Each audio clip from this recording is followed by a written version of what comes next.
Welcome everybody to another episode of Hidden Truth 7 Day.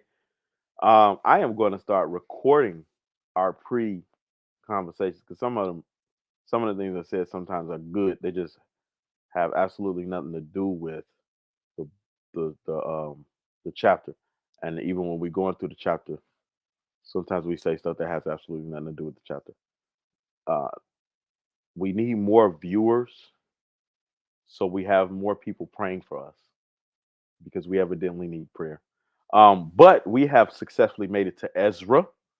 I'm going to talk about my gripes after 7144 jumps us off in Ezra 1. Go ahead, man. Handle that. Okay, so Ezra chapter 1. So, in the first year of Cyrus, king of Persia, God stirred up his spirit to build God a house at Jerusalem in Judah. So, he recruited the people of Judah to build the house. So, the chief of the fathers of Judah and Benjamin, the priests and the Levites, prepared to go and build the house.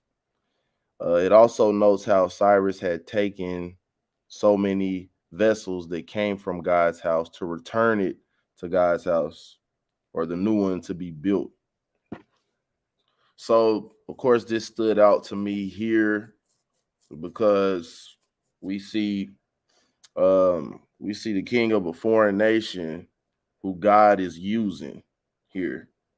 I believe in a similar fashion, God was using Babylon for a while, and he was using Nebuchadnezzar as a servant of God. So this really sticks out to me, and that we have to understand that the king's heart is definitely in the hand of the Lord. Um, Even when the king is contrary, God still is in full authority and has the ability at any moment to use anyone in any way he chooses to do. It just reiterates that we always don't necessarily know who and when God will use a vessel.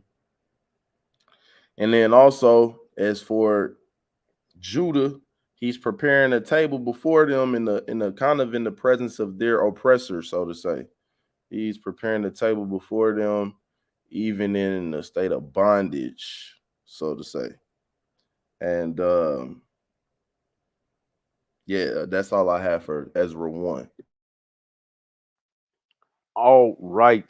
Um, I don't know. We have been dealing with this Bible for so long. I have no idea. I'm not a smart dude. I'm I'm quite the opposite of smart. But I have no idea why the Bible is written in this order. I know it's not written in chronological order. I've tried my hardest to make any type of sense of it. I've never looked anything up on it. Maybe it's the thought process of dates of when we found scrolls and stuff like that. I don't know. I don't know why it's not in chronological order. So we just got through reading Chronicles, and then we go to Ezra, right? So Ezra is at the end of Chronicles. They get taken into captivity in Babylon, and then they go through that process, and then they go through the I don't even think Chronicles touches Persia, but if it does, I'm not sure it does. But I know at the end of the Kings, their thing ends with Babylon because that's where Judah gets taken into Babylon, and then we go straight to the prophet. To me, I think it makes more sense to kind of rewind and go through the different prophets that were actually in the kingdoms. You know, like your Jeremiahs, your Isaiahs, and stuff like that. Like those were prophets that were prophesying to the kings. We get to the very last prophet or the last of prophets. They're prophesying or they're writing during the time where Israel is being brought back to rebuild after being enslaved by Babylon and Persians for 70 years. So they this is a 70-year jump from the kings to Ezra. There's a bunch of other prophets in between, and I feel like if you're trying to get people to grasp the story easier, you don't do this. You only do this if you're trying to get people to have a hard time grasping the story. And I get it. As believers, we're supposed to diligently seek, right? So we're supposed to work through all of this and find out, okay, this actually belongs here, that belongs there, and all that stuff. So if it's a puzzle and it's made to be put together, then fine. That's you know, that's okay. But I just feel like it's easier if you just put it together partially because the Bible is not an easy book to um grasp in the first place. Like you could have put it in order and people still was gonna miss it. Um, at least I was gonna miss it. Like it takes a lot of prayer. It takes a whole lot of Jesus for me to understand the scriptures. But in any level, not to say that I understand it at a high level, but at any level, it takes a lot of prayer and fasting and reading to understand the scriptures. Um, but I guess that's one of my gripes with the way this jumps off. Um, there are a lot of prophets that are, and to me, to start it here, it makes the next few other prophets more confusing because, well, Ezra and Nehemiah, I think Nehemiah is right after Ezra, and so those two actually go together. But Ezra, Nehemiah, and Esther should be more toward the end of the Old Testament and not at this part of the Old Testament. How be ever. Because then you're gonna go into Psalms, which David wrote most of those, and then Proverbs, which is Solomon, and Ecclesiastes, Songs of Solomon, which I don't even know why that book is even in the Bible.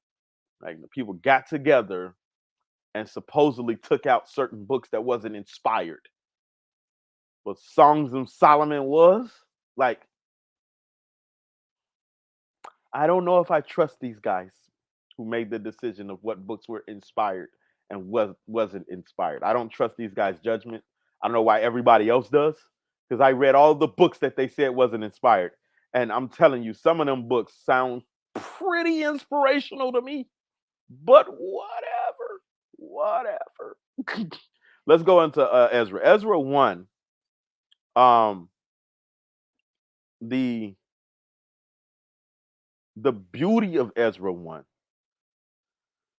the beauty of Ezra 1 is you see this king who declares God to be the God of all gods, the King of all kings. And then he also says this. I mean, this is a humble statement for a king because most kings are superbly arrogant and they think that either their God helped them conquer everything or they are a God that themselves had the power to conquer everything. He does not say that. He recognizes God as given him, as the God who gave to him. And I think Daniel um, has a lot, which we should have read, because a lot of what is in Ezra, I don't think is quite understood unless you've read the book of Daniel, because there's some key things in the book of Daniel that helps you understand what he's doing. What Cyrus is about to do is decree that Israel is allowed to go build this temple for God, but he's decreeing it because God told him to do it.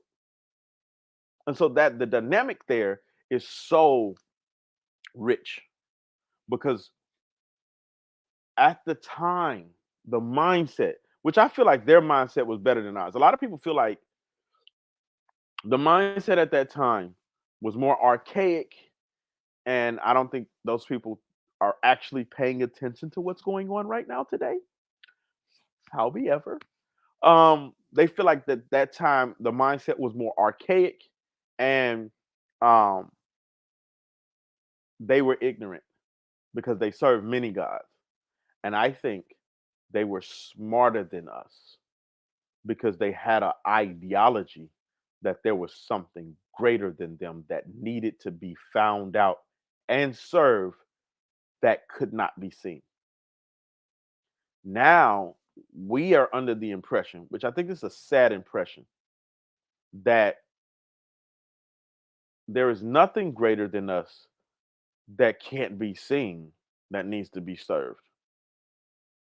And so we're not only deading all the other gods, but we're now trying to dead the one true God and say we are all there is. And I just think that it's a sad position, seeing that where everything comes from.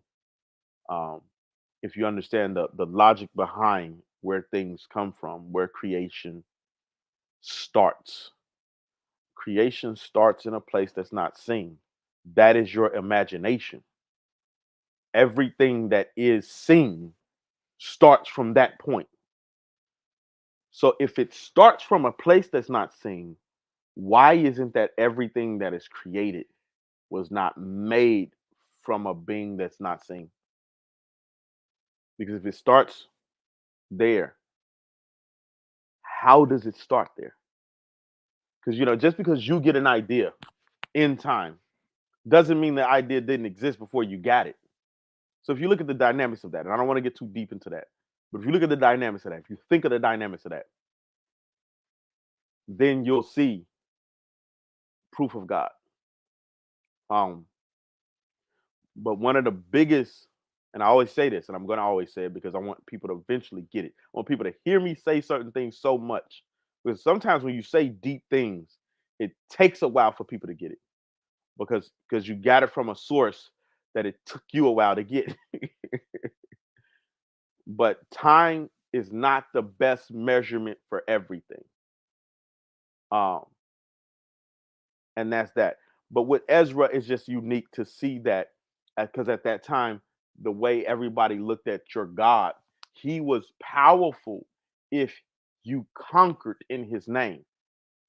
But if you got conquered while bearing his name, then your God is not powerful. He's not even worth thinking of or acknowledging, right? And Israel is clearly the God of Israel is the God of all gods, and his people are clearly conquered not just by Persia, because Persia inherited Israel through Babylon. So they kind of sort of like just tossed around at this point. So you're not just conquered, like you're completely defeated. Like you have nothing going on for you. And now your God is still acknowledged as better than the gods of Persia by the king, which is quite remarkable. Um, it just shows you that God is still speaking to the hearts and minds. He has access to the hearts and minds of men that no other God has. No other God has this access, and no other God. He's being uniquely placed, even in the thought process of man. When the thought process of man would say that God is no good, he's being uniquely placed in his thoughts, to where he's like, he's the one that has given me everything, although I didn't originally know him. I am being exposed to him by his people being in captivity. So unique. It's so unique. I don't even think we appreciate how unique that is. And it's just remarkable. But he says these things, he hypes up everything, he gets everything ready, he gets all the silver and the gold ready, he makes this decree. This is the most important part.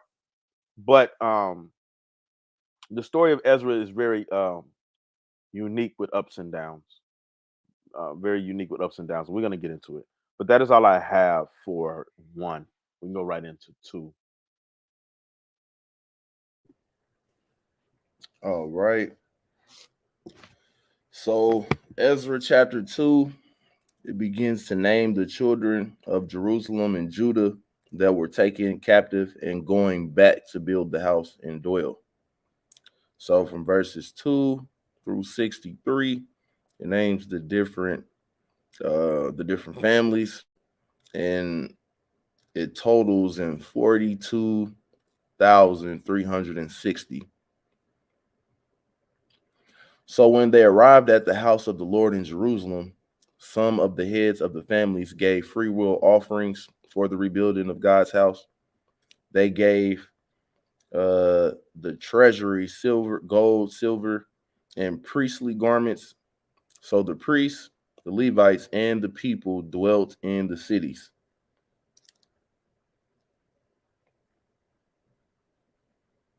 So yeah, I didn't really have too much from two. It's just giving us a segue more so than you know a lot of meat. So it was. I'm not going to really give too many thoughts on that chapter, but that's what happened in Ezra chapter 2. That's what I have for two. Yeah. Anytime you get a chapter with a lot of names, it's hard to it's hard to do anything with that chapter. Um, so this is what I want to say about this chapter, though. This is what I say about Ezra too. You see that they are very seriously. They're taking God very serious at this point. God, the beauty of God is His prophets, right? And this is something that believers really need to think about because we have prophecy in the Bible. We really need to be paying attention to. We need to be earnestly seeking God and paying attention to the times that we live in, paying attention to what's going on around us, because the beauty of God is in His prophets. So what makes Israel, after being defeated, taken into captivity two times, still want to earnestly seek out who are priests, who is a part of what line? Because you can't put the wrong person in the wrong position and not tick God off again. And we just got out of a 70-year process of making God mad. And we see what happens those 70 years. A lot of stuff happened in those 70 years that we're not proud of. So we're finally getting this moment to come back to God. Let's make sure we do everything correct. This is a very stark lesson that I really wish believers would look at, because we live in the dispensation of grace. And in the dispensation of grace, you're allowed to make a lot more mistakes than you are allowed to do when you don't have grace. Me and my father always go back and forth on this. There's no grace in the law. No, this is the thing that show you there's no grace in the law, and this is the thing that shows you where we have grace. And a lot of people don't pay attention to this, but I was listening to this podcast. I think I said this before, but the guy was saying God seemed to be more active in the Old Testament than the New Testament. And there's a reason why. And the dude who was a believer he was talking to, the guy was an atheist. He was talking to a believer. The dude was a believer that talked to. He didn't really have the. Uh, I think he had a reason, but I didn't like his answer. So it's not that his answer was wrong. I honestly don't remember his answer because I dismissed it because I didn't like it. But this to me is the right answer. The reason why God is more active in the Old Testament than He is in the New Testament is because of grace. You had in the Old Testament, how did you get God's wrath to calm down? You read it in Genesis in the first 5 books. How did Moses and Aaron keep getting God's wrath to calm down? The right man made the right sacrifice, and God would stop killing people. So the high priest is doing his job, and God's wrath gets satisfied. Like it don't lash out. So what's the difference between the Old Testament and the New Testament? We got a different high priest. We got a high priest. In the Old Testament, the high priest was not doing his job. So God was flipping out on everybody. Everybody get their business because the high priest is not doing his job. And so what are they doing here? They trying to make sure that they get the right man for the right job. Because if the high priest don't do his job, we're gonna have to deal with slavery. We got to deal with rape. We got to deal with getting killed. We got to deal with all of these different things that God's wrath brings if we don't get the right man for the right job. Now, what do we got now? We have Jesus Christ as the high priest. So what is he doing? He's already made the right sacrifice to suffice the wrath of God during this dispensation of grace. So why is God so active? He doesn't need to be. He's being satisfied by our praise. But what we mess up at as believers is we look at that, and because he's not being active, because he's not lashing out, we think that you don't have to pick the right man for the right job, which is what Israel thought right up until captivity, right up until they had to deal with the wrath of God for not picking the right man for the right job and the right man not doing the right job. In this moment, Ezra and them are really piecing it together. They're really looking at all of the names. They checking the name. They double checking the name. They triple checking the name. They're like, oh, hold on, snap, man. You think you're a priest? You think you're a Levi? Okay, if we're not sure, we're gonna put you on hold. Okay, we're gonna put you on the back burner. Okay, and we're gonna try to do what it takes to make sure. We're not gonna put you in a position. We're not trying to save your feelings, because that's what we do now today. We try to save people's feelings because we're not concerned about how God feels about what's happening. We're concerned about how you feel about how you're being treated in the moment. And we don't want you to feel like we're not acknowledging you. And that's a downside of the church, because the church is supposed to be about how God views and how God feels and what God wants. And we have made church about what godly people view and what God people feel and what godly people want, that we're not willing to put people on the back burner and wait until God decides.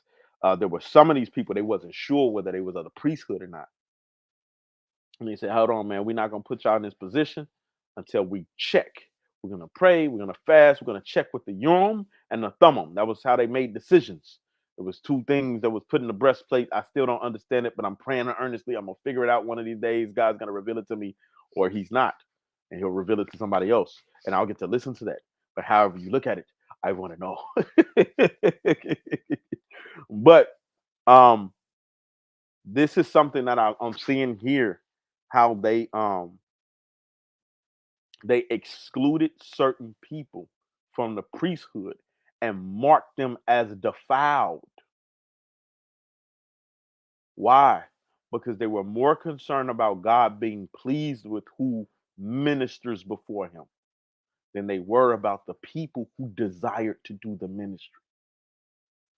And we as believers can learn a lot from that, because we think that because we don't experience God's wrath, that God is okay with the people who we have put in ministry and they're not gifted. They're not going over the Bible.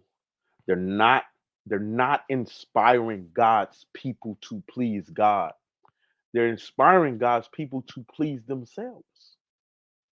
And this is a bad look. And so that's what I see mainly here in Ezra 2.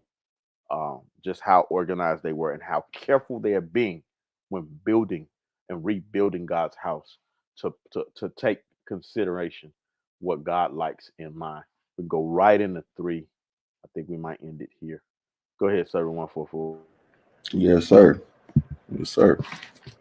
All right. So, chapter 3, the 7th month came, and the children of Israel gathered as one in Jerusalem. So Jeshua and his brethren, the priests, built an altar to God to offer sacrifices as the law of Moses teaches. So they offered burnt offerings morning and evening. They kept the Feast of Tabernacles. They offered the daily burnt offerings, etc., as required. They uh, continued, honored the new moon. The set feasts of the Lord were consecrated. They gave free will offerings also. The foundation of the temple of God was not yet laid at this point. So the second year, the second month of coming out of captivity, the foundation was laid finally. It was finally laid. The Levites, 20 years and up, were already numbered. They were ready to do their duties in the house of God. So once the foundation was laid, the priests and the Levites played music and praised God after the ordinance of David. All right, so you get down to verse 11. Verse 11 reads, "And they sang together by course and praising and giving thanks unto the Lord because he is good, for his mercy endures forever toward Israel. And all the people shouted with a great shout when they praised the Lord because the foundation of the house was laid." So some of the elders went up, wept in a loud voice in joy, and the noise was heard afar off.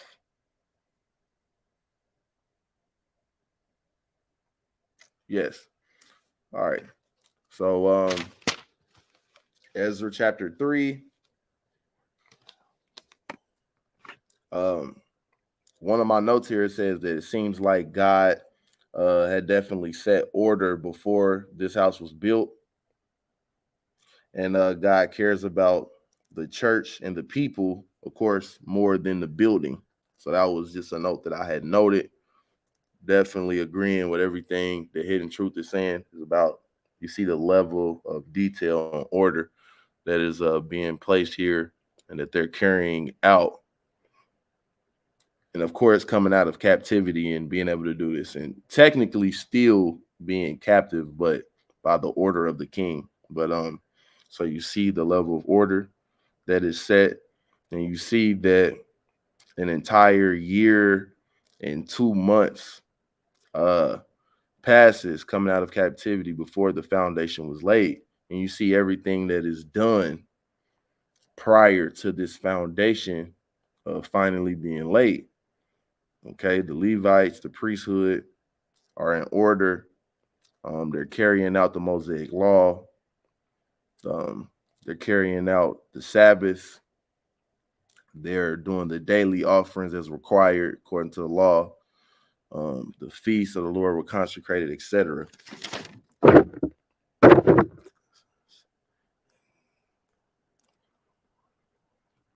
And then a takeaway here was that God could still bless us in a time of feeling bored, of in a time of feeling bored or going through a trial. He can also humble us, but also we should not necessarily wait to be bound or to go through a certain type of trial to be humbled, and that's always going to be, as a Christ, as a body of Christ as a whole, always going to be something that we have to wrestle with, being still flesh. Um, should we have to go through certain types of bondages that we inflict on ourselves? Of course, we should go through whatever trials God see fits to put us through. But at the end of the day, God can bless us in these trials and humble us all he could do all of these things for our good.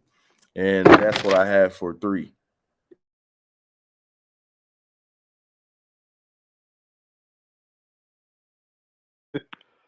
Man, eventually I'm gonna figure out how to use this computer. Um, um, Ezra 3. Ezra 3.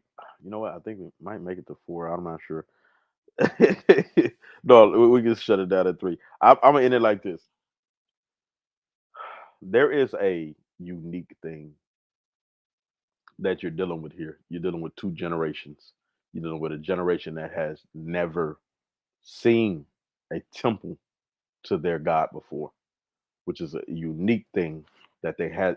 Had to be certain traditions that they passed on, that they continuously passed on, and this generation have only heard stories of of the temple of their God and the things of God. And so God is it still shows God to be so very unique that there were people who were looking forward to building a temple to God and seeing a place to worship God at. The uniqueness of that, because you got to see about like how unique it is to us, and how strange that would be to us, because we can build a temple to God, we can build a church anywhere. They had to build it in a specific place. So the dynamics of that, the dynamics of just imagine you knowing above all things that God picked the place and God told you, I'm going to meet you here and nowhere else. Like you can get sightings of me here, there, and everywhere. You get like a little pieces of me. But if you want to feel me, you want to feel like the full force of God. You really want to experience God. You got to go here and nowhere else. These are the stories that I imagine they were told because for them to be so inspired to build the building there. And you see, you got the mixed emotions. I'm just talking about the one side right now. And then for them to be excited and shout joyfully because they built it in that place. Because they're I believe they're anticipating the presence of God. The way that they've heard it for years. They're anticipating how his glory is going to feel, how his majesty is going to feel. See, we are spoiled. We get to experience God everywhere. And it really helps us downgrade the experience. But they had to travel to Jerusalem, build God a place to experience God in that way.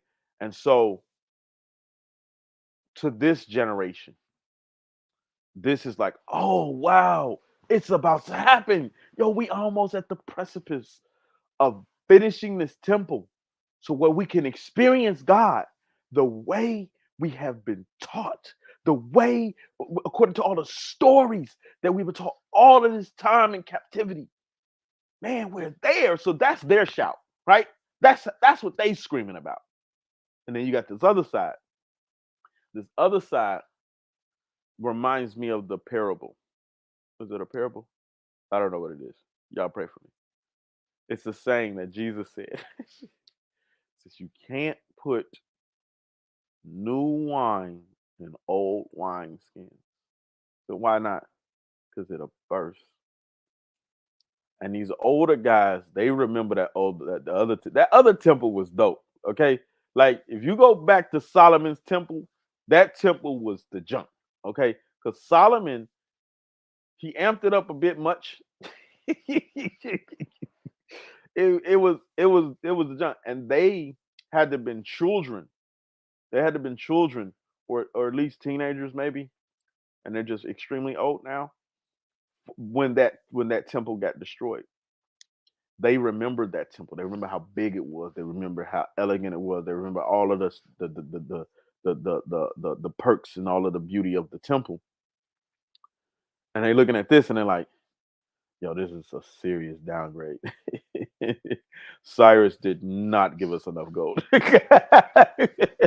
There's like, yo, B, like Cyrus is not the same king as Solomon. Like he ain't have it like that. So this is a serious downgrade. And so they're crying more because I believe of what they see than the experience of God. Um, which I don't think that's a good thing, guys.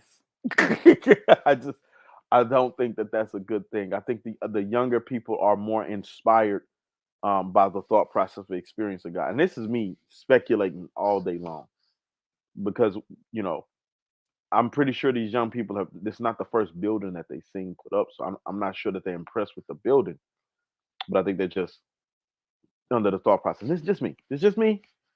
I don't have any biblical stance that states that everything that I'm saying is true, but this is just my mindset. This is where my mind goes when I read this. Um, and I think the older people are more concerned with the imagery, than they are concerned with the presence of God. And I think if you were more concerned with the presence of God, then any building would do, because you have to understand. And I think this is the thought process of God in the beginning. God never wanted a temple. David came up with that idea. God okayed it, but he even checked David when he came up with the idea. And I believe this is the reason why, because he understands the heart and mind of man. And we goofy, we real goofy, and we'll see the things in the temple as more important than what it really is. It's nice to have nice things. Nothing wrong with having nice things, but it's not nicer than the presence of God. And it should never be seen as nicer than the presence of God. Um, so I think that's the two conflicting things that you have going on in this segment of Ezra. And I think, like I say, to me, the first thing that pops in my head is um, new wine, old wineskins. The skin bursts, and these guys burst into tears. These guys straight burst into tears over this um over this temple. That and I know we normally go a little longer. We had a few technical difficulties this week. I had some things that I had to do. We should be going back to our original time, and hopefully we spend some more quality time. We knocking out Ezra for next week. Um, as I say, pray for me, pray for the channel, pray for everybody you see in the channel, and as we come to understand and know who you are, we will be praying for you. Lord bless you and keep you.